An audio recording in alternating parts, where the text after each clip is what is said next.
part of the reason why I started into this was for a small family, that I could be a stay-at-home mom for my children, and we'd have the milk and the cheese and the vegetables from the garden.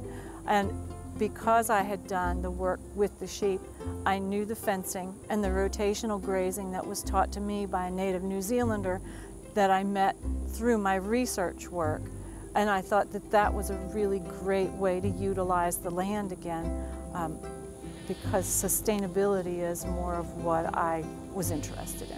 When I moved back from Oklahoma and Texas, Atlanta was a boom town for construction, and so I started working that way. And my girlfriends lived in Grant Park, so I found a place in Grant Park, and it was 1/10 of an acre, and I had vegetables all around the outside perimeter of the yard. And when I started looking into the dairy goats, you'd go to the meetings and folks would say, you know, how many goats do you have and what's your farm name? And I finally just said, okay, it's Decimal Place Farm, and I'm marrying no goats at the moment.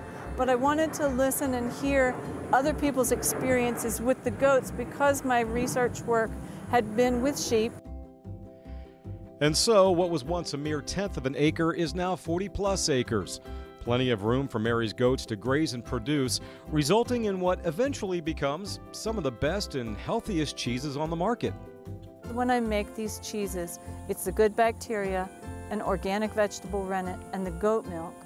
With the creamy goat cheese has no salt at all because I've got some folks that are heart patients, and the other cheeses that I make don't have as much salt as a commercially produced cheese. The other thing I don't use is a mold inhibitor, because I had some folks when I started that said that the mold inhibitor and some other cheeses had made them itch. And so the shelf life on my product is only 3 weeks. But the chefs in the Atlanta area and the folks that come to the Freedom Farmers Market on Saturday, that's at the Carter Center, have all been very supportive. And make no mistake about it, Mary is equally as supportive and grateful for her business partners, the goats themselves. The goats are more personable than the sheep that I was working with, but anything that utilizes poison ivy, privet, kudzu, honeysuckle, and is so efficient at that use is really important to me, because I had looked around Georgia and seen the different wild places that seem to be so grown up. And I thought that the goats would do a good job of clearing the land and utilizing it to the best. These Saanens come from the Saane Valley in Switzerland, and a breed characteristic is that they're always white with stand-up ears.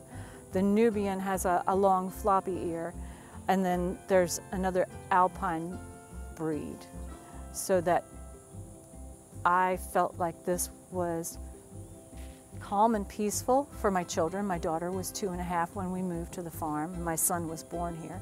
And the woman who had these goats here in Georgia was very knowledgeable. And I wanted to make sure and find someone who was a good mentor, because there's always that question that you haven't heard before that comes up. And Linda Pearson of Rock Point Farms did an excellent job of helping me through the various things that would happen with goats that you don't expect.